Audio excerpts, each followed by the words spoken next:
मूकं करोति वाचालं पंगुं लंघयते गिरिं यद्कृपातमहं वंदे परमानंद माधवम।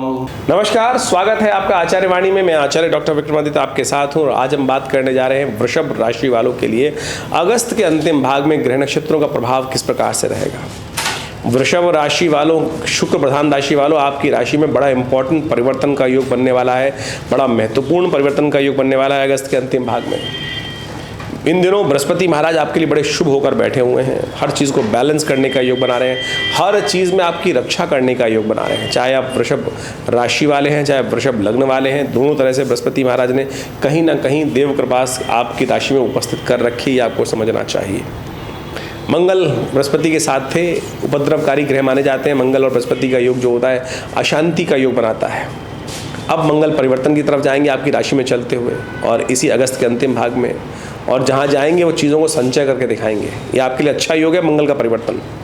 आपकी राशि में एक और परिवर्तन का योग बनने वाला है, जो शुक्र का परिवर्तन है, वो जो छठे भाव में, पंचम भाव में जाकर कन्या राशि में नीच के होकर शुक्र बैठ जाएंगे, ये आपको बहुत प्रभावित करेंगे। इसके साथ साथ बुध का परिवर्तन भी बड़ा महत्वपूर्ण रहने वाला, उठापटक आगे पीछे। बुध का परिवर्तन तो ऐसा है कि मतलब कभी उदय होंगे कभी अस्त होंगे। इसी अगस्त के दौरान में राशि परिवर्तन करेंगे, वक्र स्थिति में फिर मार्गी हो जाएंगे। तो ये सब जो होने वाला है, ये इसका प्रभाव बड़ा विचित्र रहेगा। सिलसिलेवार तरीके से समझें क्या कुछ ग्रहों का योग आपके लिए चल रहा है। 21 अगस्त का योग, बुधवार का दिन, द्वितीया तिथि साथ में जुड़ रही है और चंद्रमा परिवर्तन की तरफ जाएंगे। मीन राशि में चंद्रमा प्रवेश करेंगे आपकी राशि से 11वें भाव में शाम के समय। लेकिन उससे पहले आपके लिए अच्छा योग बनाएंगे, सफलता दे के योग बनाएंगे। आपके कार्यों में आपकी तवज्जो मिलेगी और साथ साथ आपको क्रेडिट मिलने के योग बन सकते हैं। ये ग्रह योग आपके लिए अच्छे हैं। लेकिन बुधवार का दिन है तो इसलिए गणेश जी का स्तवन अवश्य कीजिएगा। कई बार क्या होता है, कहीं ना कहीं अनदेखे कुछ कष्ट हो जाते हैं, उनको ठीक करने के लिए गणेश जी का स्तवन हमेशा रिद्धि सिद्धिदायक होता है। गणेश जी के अगल बगल में रिद्धि सिद्धि खड़ी है, सफलता और सक्सेस वो उसी को मिलती हैं। सफलता और प्रॉस्पेरिटी जो है ना, विशेषतः रिद्धि और सिद्धि कहा जाता है, सक्सेस एंड प्रॉस्पेरिटी उन्हीं को मिलती हैं जो हमेशा गणेश जी बन के रहते हैं, गणेश जी के गुणों को अपने अंदर समाहित करते हैं। तो इनको स्वयं गणेश जी का ध्यान करते हुए, पूजन करते हुए कार्य करने का प्रयास करें, आपके लिए अच्छा रहेगा। 22 अगस्त के दिन बात कर लेते हैं। उस दिन बृहस्पतिवार का अवसर, तृतीया तिथि है और उस दिन बुध का परिवर्तन का योग बन रहा है। बुध सिंह से निकलकर, चतुर्थ भाव से निकलकर आपके तृतीय भाव में प्रवेश करने जा रहे हैं और वक्र अवस्था में ये परिवर्तन का योग बन रहा है। यानी धीरे धीरे ग्रह जो हैं हमेशा आगे बढ़ते हैं, लेकिन ये वक्र स्थिति में सिंह से बदलकर वापस एक राशि पीछे कर्क में आ रहे हैं, चतुर्थ से निकलकर तृतीय भाव में आ रहे हैं। ये बाजार को पलट सकता है, बड़ा महत्वपूर्ण योग है।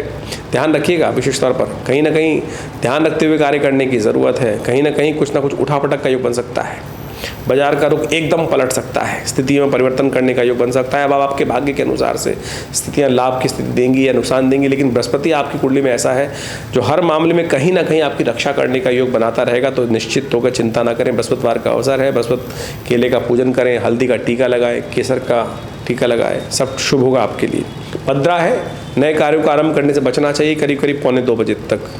23 अगस्त शुक्रवार का अवसर, चतुर्थी तिथि, थोड़ी देर के लिए उसके पंचमी का आगमन हो जाएगा और फिर रक्षा पंचमी का योग बन जाएगा, सर्वार्थ सिद्धि योग बन जाएगा। ये आपके लिए अच्छा रहेगा।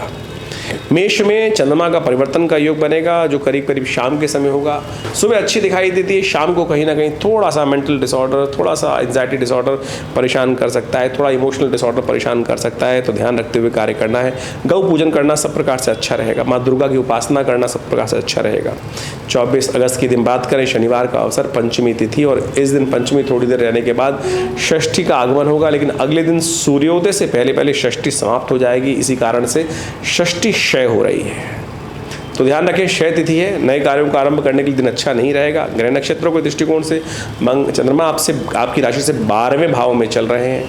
ये थोड़ा सा भारी योग है, ध्यान रखते हुए कार्य करना चाहिए। चंद्रमा को शक्ति देने का प्रयास करें, मन को प्रशस्त करने का प्रयास करें, श्रुति को ऊर्ध्वगामी में ध्यान को रखने का प्रयास करें, शनि को संभालने का प्रयास करना चाहिए। शनि इन दिनों बहुत सुंदर स्थिति में आपकी राशि में बैठे हुए भी वक्र अवस्था में है, तो वो ठीक नहीं है। तो उनको ठीक कर लीजिए, शनि को ठीक करें, शनि को मनाएं। शनिवार का दिन है तो अवश्य हनुमान जी का पूजन कर लीजिए, सबसे अच्छा रहेगा। शनि के निमित्त तेल का दान कर लीजिए। शनि स्तोत्र का पाठ करें, नमः कृष्णाय नीलाय शितिकंठ निभाय च, अवश्य कीजिएगा। देखिए शनि इन दिनों आपकी राशि में योग कारक ग्रह हैं, आपकी राशि के अनुसार से बात करें या लगन के हिसाब से बात करें, लेकिन है वक्री, वो कहीं ना कहीं थोड़ा सा कष्टमय योग बना रहे हैं, तो उसको ध्यान करना उपाय ज़रूरी है। इसलिए शनि स्तोत्र का पाठ करेंगे तो अच्छा रहेगा। 25 अगस्त रविवार का अवसर, सप्तमी तिथि।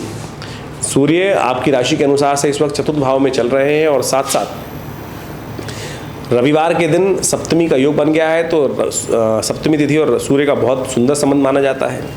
तो इसलिए और वृषभ राशि में चंद्रमा उच्च के होकर प्रवेश करेंगे, गज केसरी योग बनाएंगे। ये परिवर्तन का योग बड़ा महत्वपूर्ण रहेगा। लेकिन शुक्र कन्या में प्रवेश कर रहे हैं, ये थोड़ा सा शुक्र आपकी मानसिक प्रवृत्ति को थोड़ा तामसिकता की तरफ ले जा सकता है, तो ध्यान रखिएगा। शनि वक्री हैं और कहीं ना कहीं थोड़ा सा सूर्य इस वक्त स्वग्रही होकर बैठे हैं चतुर्थ भाव में, सामने शनि को देख रहे हैं, तो थोड़ा सा वो ताप ध्यान रखते हुए कार्य करने की ज़रूरत है। सूर्य को जल दीजिएगा, इससे कहीं ना कहीं कीर्ति में कलंक ना लगे, उसका ध्यान रखा जाएगा। भद्रा है, नए कार्यों का आरंभ करने से बचना चाहिए, 4:30 बजे तक भद्रा रहेगी। 26 अगस्त का दिन बहुत पुण्यदायक है, जन्माष्टमी का सुंदर पर्व है। ये ऐसा पर्व है जिस कलयुग में समस्त प्रकार के मनोरथों को सिद्ध करने वाला है, समस्त कष्टों को दूर करने वाला है। और इस बार की जन्माष्टमी तो बेहद खास है, क्योंकि उदय तिथि अष्टमी है और रात्रि के समय वृषभ लग्न के समय में रोहिणी भी व्याप्त रहेगी। तो रोहिणी युक्त जो अष्टमी का योग बन रहा है, ये बहुत ही कल्याणकारी है जन्माष्टमी का योग।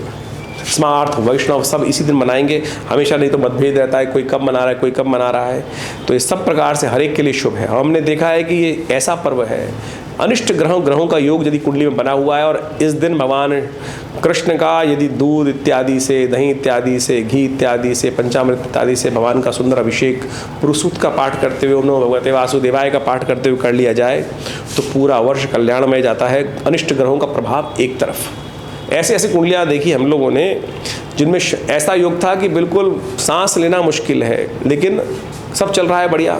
क्यों? क्योंकि वो व्यक्ति भगवान कृष्ण का अनन्य भक्त, ऐसे योग देखे हमने। तो इसलिए इस दिन ये अवश्य उपाय करें। मंगल परिवर्तन की तरफ जा रहे हैं मिथुन राशि में, ये मंगल का परिवर्तन विशेष तौर पर बड़ा महत्वपूर्ण रहेगा। मंगल आपके द्वितीय भाव में जा रहे हैं और जो आपके लिए बड़ा अच्छा योग बनाएंगे, आपके अंदर शक्ति संचय देंगे। लेकिन मंगल इस बार बड़ा विचित्र योग बना रहे हैं दूसरी तरह से भी। भाद्रपद मास में जो आरंभ हुआ अगस्त के अंतिम काल में, उसमें विशेषतः 5 मंगल का योग बन रहा है। ये अशांति का योग है। पूरे मास में 30 दिनों में जो है, ये विशेष तौर पर भाद्रपद मास में 5 मंगल का योग बन रहा है। ये अनिष्टकारी अशांतिकार, पूरे विश्व में अशांति का योग बन रहा है। और लोग सोच रहे हैं कि शांति हो जाएगी, बिल्कुल नहीं होगी, क्योंकि आगे जाके समसप्तक योग, षडाष्टक योग शनि मंगल का बनने वाला है और मंगल नीच के हो जाएंगे। ये सब कहीं ना कहीं भयावह स्थिति की तरफ आगे समय ले जाता दिखाई दे रहा है। तो ऐसे में आप ध्यान रखिए, मंगल का उपाय भी करने का प्रयास करें तो अच्छा रहेगा। हनुमान भगवान का स्तवन करें तो अच्छा रहेगा आपके लिए। 27 अगस्त मंगलवार का दिन, नवमी तिथि, बुध उदय हो रहे हैं। इस दिन कर्क राशि में चलते हुए बुध वक्र स्थिति में है और बहुत जल्दी मार्गी होने वाले हैं। और जैसा मंगल के बारे में मैंने आपको बताया कि मंगल को विशेष तौर पर ध्यान रखना चाहिए। हनुमान जी का स्तवन कर हनुमान जी का पाठ करके मंगल की नेगेटिव शक्ति ठीक होगी। सुबह 9:10 पर बुध का उदय होना आपकी राशि के अनुसार से कहीं ना कहीं लाभ की स्थिति बनाएगा, चीज़ों को ठीक कर सकता है। 28 अगस्त बुधवार, दशमी तिथि, मिथुन राशि में सुबह 3:44 पर चंद्रमा का परिवर्तन ये हो रहा है। ये आपके लिए एक तरह से अच्छा है, कल्याणकारी है, शुभ है आपके लिए। आप यदि आशीर्वाद लेकर काम करेंगे ना बड़े बूढ़ों का, तो आपके काम बनेंगे। ये ऐसा योग बन रहा है। इस दिन बुध भी मार्गी होने जा रहे हैं। ये एक शुभ योग है। चीज़ों को ठीक पॉजिटिव डायरेक्शन में डालने के लिए ये बुध मार्गी होंगे तो ये अच्छे रहेंगे। लेकिन कुछ दिन बाद जाके फिर अस्त होने वाले हैं बुध, ऐसा योग बनता दिखाई दे रहा है। तो ऐसे में ध्यान रखते हुए कार्य करें। सर्वार्थ सिद्ध योग है, नए कार्य करने के लिए अच्छा दिन दिखाई देता है। बस एक बात ध्यान रखिएगा, सर्वार्थ सिद्ध योग वैसे तो है 3 सवा 3 बजे तक, लेकिन मध्य में राहु काल आ जाएगा। 12:15 से पहले मुहूर्त करना अच्छा रहेगा। 29 अगस्त की दिन बात करें, बृहस्पतिवार का अवसर, एकादशी तिथि, अजा एकादशी का योग। अगस्त तारा उदय होने जा रहे हैं और अगस्त उदय होने के लिए तुलसी बाबा कहते हैं उदित अगस्त पंत जल शोषा, यानी मार्ग में कहीं ना कहीं जो पानी भरे हैं और सूखने के अवसर बनने शुरू हो जाते हैं और धीरे धीरे मार्ग खुलने शुरू हो जाते हैं। लेकिन इससे पहले मंगल का परिवर्तन हो चुका है। मंगल मिथुन राशि में आकर वृष्टि कारक योग बनाते हैं। भारत में इस वक्त पूरे विश्व में देखिए कई जगहों में अतिवृष्टि हो रही है। ये अतिवृष्टि जो है आगे बढ़ती दिखाई दे रही है। वृष्टि की तरह जल प्रलय के योग कई जगह बनते दिखाई दे रहे हैं आगे। अभी वृष्टि से आपको निजात नहीं मिलने वाली है। तो ऐसे में आपके लिए अच्छा ये है कि आप इस एकादशी का व्रत रखें, भगवान का पूजन करें। 30 अगस्त शुक्रवार का अवसर, द्वादशी तिथि, कर्क में उच्च स्वग्रही होने जा रहे हैं चंद्रमा। ये आपके लिए बड़ा अच्छा योग बन रहा है, ये आपके लिए बहुत सपोर्ट देने वाला ग्रह योग बन रहा है। 2-3 दिन में अच्छे सपोर्ट आपको मिलते दिखाई देंगे वृषभ राशि वालों। उस सपोर्ट को आपको लेते हुए आगे बढ़ने का प्रयास करना चाहिए। दोस्ती यारी में लोगों को सपोर्ट मिल सकता है, बहुत सारे कष्टों को दूर करने का, परिवर्तन का समय मिलता दिखाई दे रहा है। नई जगहों से नया सपोर्ट मिल सकता है। गोवत्स द्वादशी भी बन रही है। गोवत्स द्वादशी के दिन गाय के बछड़े को गुड़ खिलाना, गाय के बछड़े का पूजन करना, ये सब प्रकार से आपके लिए शुक्र जो नेगेटिव इस वक्त हैं वो उनको ठीक करने के योग बना सकता है। 31 अगस्त की यदि हम बात करें, शनिवार का अवसर, त्रयोदशी तिथि है इस दिन, और शनिवार के दिन त्रयोदशी का योग बनना कृष्ण पक्ष के अंदर ये प्रदोष का योग बना देता है। शनि प्रदोष का योग, ये बहुत शुभ योग होता है। कहा जाता है कि शनि को मनाएं सदा सुख पाएं, और शनि महाराज इन दिनों वक्री चल रहे हैं 15 नवंबर तक। और वृषभ राशि वालों के लिए बड़ी मुश्किल से 30 साल बाद ऐसे में आए हैं शनि महाराज, और ऐसे में परिवर्तन से बिल्कुल पहले वक्री होकर उन्होंने थोड़ा सा नेगेटिव प्रभाव जो उत्पन्न किया उसको ठीक करने का समय है। देव कृपा से सुनिए, 15 दिन के अंदर 2 बार शनि प्रदोष का योग बन चुका। ये शनि प्रदोष का योग जो है ये संपूर्ण अनिष्टों को दूर करता है शनि के। तो ऐसे में शनि के मंत्र का पाठ सबसे श्रेष्ठ तो ये है कि प्रदोष काल में भगवान शंकर का रुद्राभिषेक तेल के द्वारा या तिल के द्वारा किया जाए तो शनि प्रदोष में शनि के दोषों को शमन करने के लिए सुंदर रास्ता बन जाता है। ज्योतिष एक वैदिक विषय है। हम इस कार्यक्रम के माध्यम से आपके समक्ष वैदिक उपाय ही रखते हैं। समझे, वैदिक उपाय ही श्रेष्ठ है।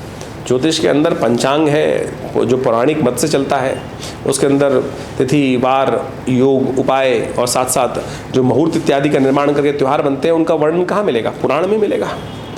और उन पौराणिक में कालों में जो पौराणिक में जो महत्व बताया गया है वो विशेष तौर पर ऐसा है कि उन सब उपायों का वर्णन किया जाता है। ज्योतिष में कारण और निदान दोनों साथ साथ वर्णित हैं। कारण ग्रह नक्षत्रों के दृष्टिकोण से पता चलता है कि किस कारण से कष्ट आ रहा है, शुभ हो रहा है तो क्यों हो रहा है, अनिष्ट को ठीक करने के लिए कौन सा उपाय किया जाए तो वैदिक उपाय किया जाए। आजकल तथाकथित तौर पर कुछ बहुत सारे लोग ऐसे आ गए हैं जो जिनका ज्योतिष के पौराणिक मत से कोई लेना देना नहीं है। मत भ्रमित करने के लिए, दिग्भ्रमित करने के लिए लोगों को कुछ नई नई उठापटक की बातें जिनको सुनकर भी मन में आत्मग्लानि होती है कि ये क्या बता रहे हैं, किस प्रकार से बोल रहे हैं, लेकिन कुछ नया सुनने के चक्कर में जनता भेड़ चाल में उनके चक्कर में फंस जाती है। तो ऐसे में ध्यान रखें, हमारा इस कार्यक्रम के माध्यम से आप सबके समक्ष उस वैदिक ज्योतिष के गणित को जानते हुए पौराणिक मत से उनके सरलतम उपाय जो शास्त्र बताए गए हैं, चाहे वो मंत्र जप है, चाहे वो यज्ञ है, चाहे वो दान है, चाहे वो औषधि है, उनके माध्यम से ही रास्ता निकलना चाहिए। वही सरल है, वही वास्तविक तौर पे कल्याणकारी है। तो इस बात को जितना समझेंगे उतना अच्छा रहेगा और लाभ के योग बनेंगे। तो हम सब आपके समक्ष ये सब बातें रख रहे हैं, कोशिश करें इनको अच्छे समझें तो अच्छा रहेगा आपके। देखिए, ज्योतिष विज्ञान ग्रह नक्षत्रों को गणनाओं को करने के उपरांत चीज़ों को सैद्धांतिक तौर पर समझने का प्रयास करता है। उसका प्रभाव व्यक्ति के जीवन में किस प्रकार का होने वाला है। सहस्त्रों वर्षों से ज्योतिष के जो सिद्धांत हैं वो वास्तविक तौर पर बड़े अद्भुत रूप से सत्य साबित होते हैं। देखिए, ज्योतिष एक बहुत बृहद विज्ञान है। यहाँ हम आपके समक्ष जो उपस्थित होते हैं केवल राशि के अनुसार से हम इस वार्ता को उपस्थित करने का प्रयास करते हैं। ज्योतिष में नक्षत्र के साथ भी विंशोत्तरी महादशाएं इत्यादि, आपकी जन्मपत्री, उसकी सहस्त्रों अलग अलग विभाग, उन सब पर यदि विवेचना पूरी तरह से की जाए तो बिल्कुल चमत्कारिक परिवर्तन को समझना बहुत आसानी से जीवन उस सत्य को समझा जा सकता है।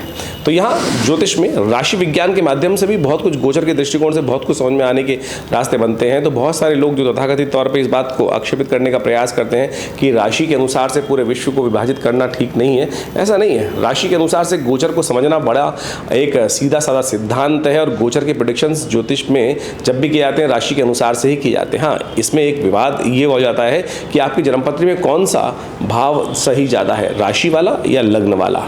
उसमें जन्मपत्री देखने की आवश्यकता होती है कि जन्मपत्री में किस कारण से कौन सी चीज़ फलीभूत हो रही है, राशि या लग्न या सूर्य कुंडली या कौन से और कारकांश के इत्यादि बहुत सारी जो अलग अलग चार्ट बनते हैं उन सबको भी देखना परम आवश्यक होता है। ज्योतिष बहुत वृहद, जैसा हमने कहा, बहुत वृहद है, बहुत वृहद है। इसको इतनी छोटे से लेवल पर समझना या इन्वर्टेड कॉमास में बंद कर देना ये ठीक नहीं है, लेकिन इसको वृहद रूप से वर्णन किया जा सकता है बहुत बढ़िया तरीके से। नक्षत्रों के दृष्टिकोण से, नक्षत्र किस कौन सा ग्रह किस नक्षत्र के कौन से चरण में है, उन सब के द्वारा भी ज्योतिष को बहुत अच्छे से समझा जा सकता है। ये जो हमने आपके समक्ष राशि का पूरा व्याख्यान उपस्थित किया है, ये बिल्कुल गोचर के सिद्धांत पर सत्य है और इसको समझते हुए यदि हम अपने जीवन को सही दिशा में देने का प्रयास करेंगे तो उससे बहुत बड़ी अद्भुत रूप से सहायता प्राप्त होने के योग बन जाते हैं। ज्योतिष के अंतर्गत विभिन्न उपायों को भी शास्त्र में बताया जाता है। हम इस चैनल के माध्यम से आपके समक्ष टोटकों से बचने के अलावा बहुत सारे जो पौराणिक उपाय हैं उनको ही बताने का प्रयास करते हैं। पंचांग यदि आप देखें तो नित्य प्रति उसके अंदर कोई ना कोई उत्सव, कोई ना कोई जो त्यौहार आता ही रहता है और उन त्योहारों को हम सीधे साधे तरीके से ऐसा ना समझें कि वो केवल त्यौहार हैं। वो वास्तविक तौर पर ज्योतिष के सिद्धांतिक तौर पर पौराणिक मत के अनुसार से वो वास्तविक तौर पर वो चाबियाँ हैं कि जिनको आप यदि लगा लें तो घड़ी गाड़ी को आप आगे ले जा सकते हैं, बहुत सारी समस्याओं को दूर कर सकते हैं सीधी साधे तरीके से। आज हम बहुत सारे चैनल्स पे बहुत सारे व्यक्तियों को सुनते हैं, जगह जगह पर अनेक प्रकार के ऐसे उल्टे सीधे उपाय लोगों को बताने का प्रयास करते हैं कि मतलब बड़ा विचित्र लगता है कि क्या इसमें पौराणिक मत है या ज्योतिष का मत है या नहीं भी है। तो कोशिश ये करें आप सब लोग उस ज्योतिष के विज्ञान को सही से समझें और विवेकानंद योगाश्रम इसमें करीब करीब पिछले 60-70 सालों से कार्य कर रहा है और दिल्ली में एक बड़ा संस्थान हमने जो अपने पिता श्री आचार्य श्री केशव देव जी के सानिध्य में बनाया गया, उसमें आज भी हम उसी प्रकार से नित्य प्रति शोध कर विभिन्न शास्त्रों के मत को उपस्थित करने का प्रयास करते हैं। समय समय पर बहुत सारे ग्रंथों की रचना भी करते हैं। आज तक हमारे विवेकानंद योगाश्रम के माध्यम से करीब करीब 100 के आसपास पुस्तकें लिखी जा चुकी हैं और उन सब में चाहे वो मुद्रा विज्ञान के संबंध में हो, चाहे वो यज्ञ विज्ञान के संबंध में हो, चाहे वो ज्योतिष के संबंध में हो, चाहे वो न्यूमरोलॉजी के संबंध में हो, या वो ध्यान योग के ऊपर हो या चिकित्सा पद्धति के ऊपर हो, योग प्राकृतिक चिकित्सा इत्यादि, आयुर्वेद इत्यादि पर, तो इन सब चीज़ों को ज्योतिष के माध्यम से जोड़ते हुए हमने व्याख्या देने का प्रयास किया है। अनादिकाल में ज्योतिष जो चिकित्सा शास्त्र जो आयुर्वेद इत्यादि हैं वो भी ज्योतिष से ही इंटर रिलेटेड है। उसमें औषधि विज्ञान ज्योतिष का एक भाग है और उसके अंतर्गत आकर आप समझ सकते हैं कि विभिन्न औषधियों के द्वारा विभिन्न इलाज जो किए जाते हैं, विभिन्न मुहूर्तों में किए जाते हैं, वो सब भी बहुत अद्भुत हैं। उस पर पूरी शोध करने की आवश्यकता है। पूरे विश्व में लोग आज मेडिकल एस्ट्रोलॉजी पर कार्य कर रहे हैं और उनके रिसर्च बड़े ऑथेंटिक रहते हैं। तो आप भी ज्योतिष विज्ञान को समझें। विवेकानंद योगाश्रम जैसे हमने कहा कि इस क्षेत्र में एक अद्भुत प्रकार से कार्य कर ही रहा है। एक संस्थान बनाया है हमने जो उसमें हॉस्पिटल है पूरा करीब करीब 100 बेड का, योग प्राकृतिक चिकित्सा आयुर्वेद के ऊपर, और साथ साथ भगवती का सुंदर मंदिर विद्यमान है। जो भगवती की दिव्य प्रतिमा यहाँ रहती है उनके सानिध्य में बैठकर नित्य प्रति करीब 8 घंटे यज्ञ चलता है और समय समय पर हम विभिन्न जो उत्सव चल रहे होते हैं उनके बारे में आपको अवगत कराते ही रहते हैं। तो जुड़िए विवेकानंद योगाश्रम से। हमारे इस संस्थान के द्वारा विभिन्न योग के संबंध में, आयुर्वेद के संबंध में, यज्ञ विज्ञान के संबंध में और चिकित्सा शास्त्र विज्ञान के संबंध में बहुत अद्भुत खोज की गई है। मुद्रा विज्ञान उसमें से ही एक है कि मुद्राओं के द्वारा कैसे विभिन्न रोग ठीक कर सकते हैं, कैसे बहुत सारी समस्याओं को ठीक कर सकते हैं। हृदय रोग इतना भयावह पूरे विश्व में आज पहुंच चुका है। घर घर में लोग छोटी छोटी उम्र में हृदय रोग से ग्रसित हो रहे हैं। तो उसके लिए संबंध में ये मृत संजीवनी मुद्रा 3 सेकंड के अंदर फर्स्ट एड दे देती है। चलते फिरते उठते बैठते कभी भी इन मुद्राओं को आप कर सकते हैं। आज की तारीख में स्ट्रेस एक ऐसा लेवल है कि हर दूसरे घर में कोई ना कोई स्ट्रेस से ग्रसित रहता है। हर एज में, छोटे बच्चे से लेकर वृद्ध तक, स्त्री से लेकर पुरुष तक, सब लोग कहीं ना कहीं अननेसेसरी स्ट्रेस में चल रहे हैं। तो आपको पता होना चाहिए कि ज्ञान मुद्रा है, पहली उंगली अंगूठे के साथ लगाकर देखिए, ये अद्भुत कार्य करती है। भगवान कृष्ण ने गीता का उपदेश भी इसी मुद्रा में दिया। प्रपन्न पारिजाताय तोत्र वेत्रे पाणय ज्ञान मुद्राय कृष्णाय गीतामृतवे नमः। तो ये मुद्रा जो है बहुत शांत तरीके से, और आपके बहुत सारे ग्रहों के उपाय भी इन हाथों की विभिन्न मुद्राओं के द्वारा हो सकते हैं। शनि यदि अशुभ प्रभाव कर रहे हों और शनि का शुभ प्रभाव ना हो रहा हो तो ये मुद्रा, ये सबसे बड़ी उंगली को अंगूठे के बेस पे लगाकर ये शून्य मुद्रा का अभ्यास कर लिया जाए तो शनि का नेगेटिव प्रभाव कम हो जाता है। यदि आपकी कुंडली में बृहस्पति आपको पूर्ण फल नहीं दे रहा है और आपको ज्योतिषी महाराज कह रहे हैं कि भाई आप, या कोई ज्योतिष विज्ञान के जानने वाले लोग कहते हैं कि आप पुखराज पहन लीजिए, आप केवल ज्ञान मुद्रा का अभ्यास कर लीजिए। पहली उंगली अंगूठे के साथ इस मुद्रा को अभ्यास करने का प्रयास कीजिए। देखिएगा बृहस्पति का शुभ प्रभाव आपको धीरे धीरे धीरे पॉजिटिव वे में मिलना शुरू हो जाएगा। किसी और बाह्य चीज़ की आवश्यकता ही नहीं है। तो इसी प्रकार से विभिन्न ग्रहों के उपाय करने के लिए विभिन्न जो भारतीय संस्कृति में चीज़ें बताई गई हैं वो हम समय समय पर अपने इस कार्यक्रम के माध्यम से आपके समक्ष उपस्थित करते रहते हैं। तो आप भी हमारे इस आश्रम पे विभिन्न जो कार्यक्रम रहते हैं उसमें जुड़ सकते हैं। उनके बारे में समस्त समय पर सूचना हम आपको देते हैं। तो यदि किसी को पर्सनल कंसल्टेशंस लेनी है या पर्सनल आश्रम में आना है तो हर रविवार को एक बड़ा कार्यक्रम रहता है सुबह 8 बजे से लेकर 10 बजे तक। तो उसमें यज्ञ, भगवती का स्तवन, विभिन्न रामायण इत्यादि का पाठ और स्वाध्याय और ध्यान योग का भी अभ्यास हमारे आश्रम में कराया जाता है। आप यहाँ जुड़ सकते हैं। फ़ोन नंबर्स आपके सामने स्क्रीन पर चल रहे हैं।